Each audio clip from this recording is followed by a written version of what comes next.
1972 में एक shocking study सामने आई थी जिसमें यह दावा किया गया कि 35,000 से 65,000 साल पहले इंसानों ने एक जेनेटिक बॉटलनेक एक्सपीरियंस किया था। इसका मतलब ये था कि कुछ ऐसा हुआ जिससे इंसानों की पॉपुलेशन इतनी कम हो गई थी कि आज हमारी जेनेटिक डाइवर्सिटी बहुत लिमिटेड हो गई।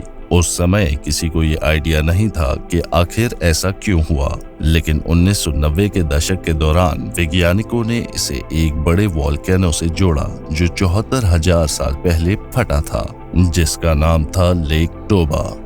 आइडिया ये था कि ये इरप्शन जो इंडोनेशिया में हुआ था इतना वायलेंट था कि इसने इंसानों पर कैटास्ट्रोफिक असर किया। एस्टिमेट्स के मुताबिक इस इरप्शन की explosive power mount Saint Helens की इरप्शन से 10,000 गुना ज्यादा थी, जिसने लोकल एरियाज को तबाह कर दिया और क्लाइमेट में सिवियर चेंजेस लाया जो इंसानों को एक्सटिंक्शन के बहुत करीब ले गया, जिसमें सिर्फ 3,000 से 10,000 तक लोग बच पाए।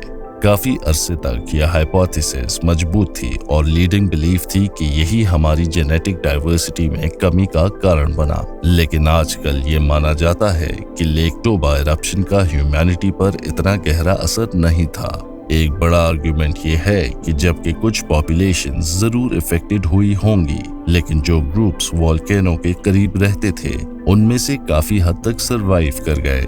ये सवाल तो उठता है कि ये इरप्शन कितना डेडली था। साथ ही नए मॉडल्स ये दिखाते हैं कि इसके क्लाइमेटिक इम्पैक्ट शायद उतने ड्रास्टिक नहीं थे जितना पहले सोचा गया था, और टाइमिंग भी पॉपुलेशन ड्रॉप के साथ अच्छे से मैच नहीं होती। इससे जेनेटिक बॉटलनेक का नोशन लगभग खत्म हो गया और कुछ लोग तो ये तक सोचते हैं कि ये कभी हुआ ही नहीं। ये कहकर कि 1970 के दशक में की गई डीएनए रिसर्च आज के स्टैंडर्ड्स के मुताबिक पुरानी और इम्परफेक्ट थी, और जब से लेक टोबा कैटास्ट्रोफी का आइडिया खत्म हुआ, ह्यूमन बॉटलनेक्स पर बातें भी लगभग बंद हो गईं। लेकिन फिर लेट 2023 में एक बहुत एडवांस स्टडी आई जिसमें एंथ्रोपोलॉजिस्ट ने एक सीवियर एवोल्यूशनरी बॉटलनेक का पता लगाया जो प्लाइस्टोसीन में कैम्ब्रियन स्टेज के दौरान 8 लाख से 9 लाख साल पहले आया था। ये नेचुरली मॉडर्न ह्यूमंस को इम्पैक्ट नहीं कर रहा था क्योंकि उस वक्त तक हम इवॉल्व नहीं हुए थे, बल्कि ये हमारे पूर्वज अर्लियर ह्यूमंस की एंसेस्ट्रल लाइन को अफेक्ट कर रहा था।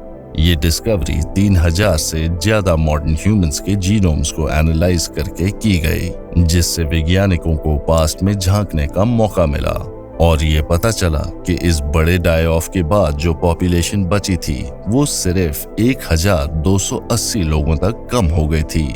इसका मतलब ये है कि 98.7% पॉपुलेशन खत्म हो गई थी। ये बहुत हैरान करने वाली सोच है कि अगर आज ऐसा कुछ होता तो जैसे कोई मीटियोर अर्थ को हिट करे और लगभग 7.9 बिलियन लोग मर जाएं। इतनी कम पॉपुलेशन के साथ हमारे एंसेस्टर्स को इंडेंजर्ड माना जा सकता था और उस समय ये बहुत रेयर साइट बन गए थे। आज के टाइम के बिल्कुल ऑपोजिट, जहां ह्यूमंस हर जगह आसानी से मिल जाते हैं। लेकिन दुर्भाग्य से सर्वाइवर्स के लिए ये सब जल्दी से ठीक नहीं होने वाला था। रिसर्चर्स के मुताबिक ये क्रिटिकली लो पॉपुलेशन 1,17,000 सालों तक बनी रही, जिसमें अर्ली ह्यूमंस सिर्फ अपने सर्वाइवल के लिए स्ट्रगल कर रहे थे।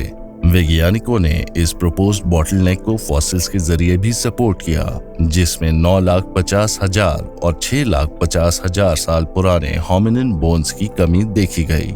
इस टाइम से बस कुछ स्पेसिमेंस ही मिलते हैं और इंटरेस्टिंग बात यह है कि जो रिमेन्स मिलते हैं वो ज्यादा क्वेश्चंस क्रिएट करते हैं क्योंकि इनका टैक्सोनॉमिक स्टेटस क्लियर नहीं है, जिसका मतलब वैज्ञानिकों को ये नहीं पता कि वो होमो स्पीशीज कौन सी थी जो सबसे ज्यादा अफेक्टेड हुई।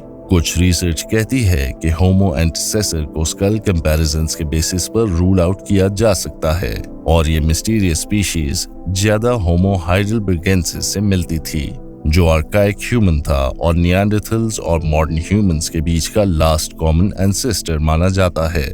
और एक और ट्विस्ट ये है कि रिसर्चर्स ये प्रपोज करते हैं कि इस इवेंट के सर्वाइवर्स शायद वही थे जो हाइडेलबर्गेंसिस में इवॉल्व हुए।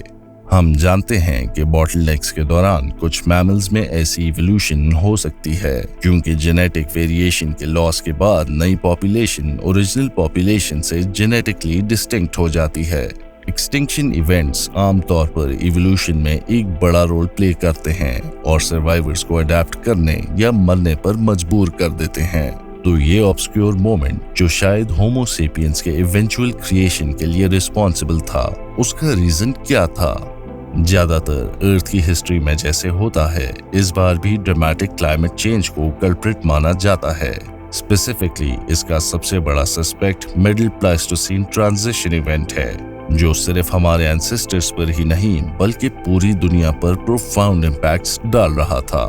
ये इवेंट बेसिकली ग्लेशियल साइकिल में एक मेजर चेंज था जो अर्थ को डोमिनेट कर रहा था। इससे पहले ये साइकिल लगभग 41,000 सालों तक चलती थी और पतले आइस शीट्स के साथ कैरेक्टराइज्ड होती थी।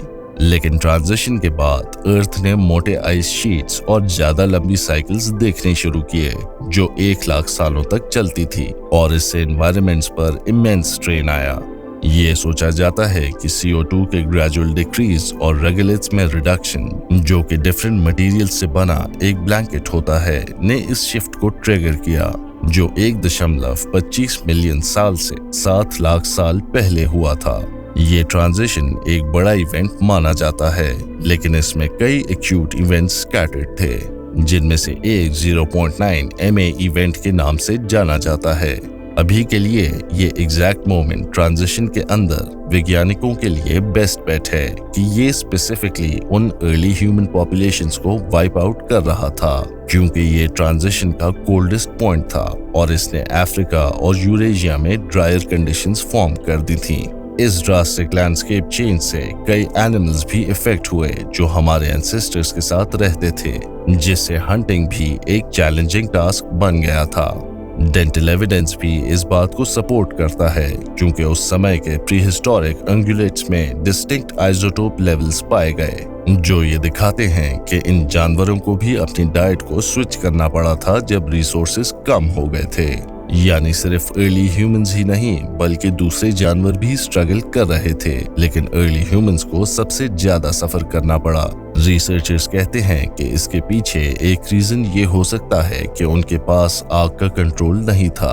अभी के लिए 0.9 MA इवेंट से बहुत कम फायर साइट्स का पता चला है, जो शायद ये दिखाता है कि हमारे एंसेस्टर्स टेक्नोलॉजी में उतने एडवांस्ड नहीं थे जितना उन्हें सरवाइव करने के लिए होना चाहिए था। आग की कमी भी यही बिलीफ है कि अर्ली ह्यूमंस इतने लंबे समय तक क्यों सफर कर रहे थे जब तक आग ज्यादा वाइड स्प्रेड नहीं हो गई, जो तकरीबन 7,90,000 साल पहले हुआ। और जब आग को मास्टर किया तो अर्ली ह्यूमंस ने तेजी से अपनी रिकवरी की और लगभग 8,13,000 साल पहले आर्काइक ह्यूमंस की पॉपुलेशन में 2000% से ज्यादा का जंप देखने को मिला, जो एक काफी इम्प्रेसिव कमबैक स्टोरी है। ये भी पॉसिबल है कि क्लोथिंग जैसी टेक्नोलॉजीज की कमी ने भी इस ओरिजिनल डाई ऑफ और बाद में बाउंस बैक करने में एक रोल प्ले किया हो। सरप्राइजिंगली जितना डैमेज एंशिएंट ह्यूमंस ने एंड्योर किया, कुछ जानवर और भी ज्यादा अनफॉर्चुनेट निकले और फुली एक्सटिंक्ट हो गए, जैसे अलग अलग टाइप्स के प्यूमास, मेगेंटेरियन और जीनोसायन। पानी में भी हालात कुछ ज्यादा अच्छे नहीं थे। एक अलग स्टडी ने दिखाया कि इस इवेंट ने 100 से ज्यादा मरीन स्पीशीज को भी इरेडिकेट कर दिया था, जो ये दिखाता है कि हम कितने लकी थे। नेचुरली इस आइडिया को लेकर बहुत सारी डिबेट्स हैं। कुछ लोग इस हाइपोथेसिस को पूरा डिनाई करते हैं, जबकि दूसरे लोग डिसएग्री करते हैं कि क्लाइमेट इसके लिए रिस्पॉन्सिबल था या फिर जो टाइमिंग्स प्रपोज की गई हैं वो गलत हैं। कुछ इंडिविजुअल्स तो ये तक सोचते हैं कि एक्सटिंक्शन इवेंट हुआ ही नहीं और कुछ रैंडम चीजें जैसे जेनेटिक म्यूटेशन हुई होंगी जो एक पॉपुलेशन को दूसरों के ऊपर एडवांटेज दे गई। इवन इस पेपर को लिखने वाले वैज्ञानिकों ने ये कहा है कि फॉलो अप रिसर्च जरूरी है ताकि उनके बॉटलनेक सजेशन की एक्यूरेसी कंफर्म हो सके। फॉर्चुनेटली 2023 के बाद से और रिसर्च हुई है और उसके रिजल्ट्स ने कुछ क्वेश्चंस भी सॉल्व किए, पर नए क्वेश्चंस भी क्रिएट किए हैं।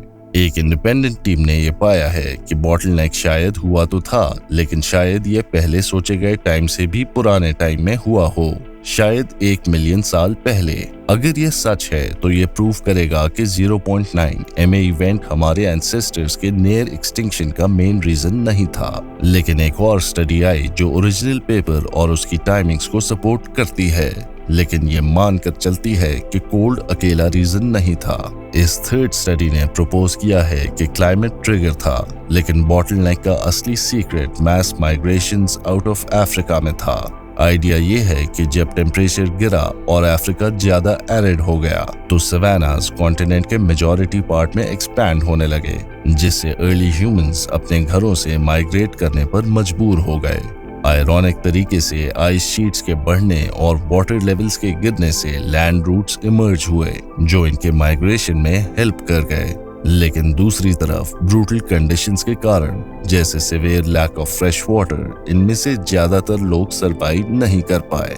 इसमें कोई शक नहीं, इस ओरिजिनल स्टडी ने बहुत सारी नई रिसर्च को इंस्पायर किया है। तो होपफुली नियर फ्यूचर में हम ये डिसएग्रीमेंट्स क्लियर कर पाएंगे और फाइनली ये मिस्ट्री सॉल्व कर लेंगे कि कैसे हमारे एंसेस्टर्स मौत के इतने करीब आ गए थे।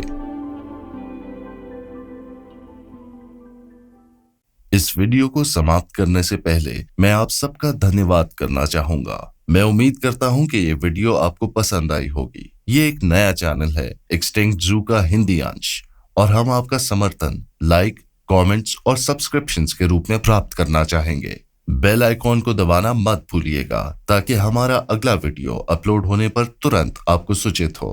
एक बार फिर धन्यवाद।